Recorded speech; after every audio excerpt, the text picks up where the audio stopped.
So over the course of the lesson, you've been focusing on refining and improving your program. So you can see we've got something that's starting to look a little bit on the complex side. But all we're going to be focusing on is resetting all the scores of player 1 and 2 back to 0 when they've won the game. And we already have the if statements for when they've actually won the game. Now, if you've not tried it, I want you to pause this video. I want you to have a go in your own code first. What blocks allow you to set a score to 0? We should know that. We should be going into our variable section, and we're looking for something that allows us to set the initial value. In this case, right here.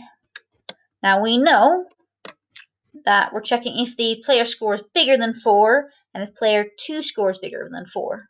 So if that's the case, we want to reset all of the scores. That way no one starts with a pointer 2.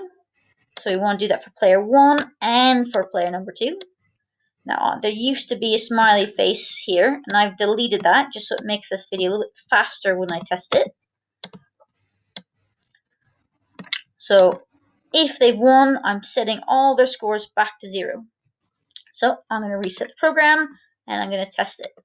I want to test it by checking to make sure both sides have earned a point. So that way it should go back to 0.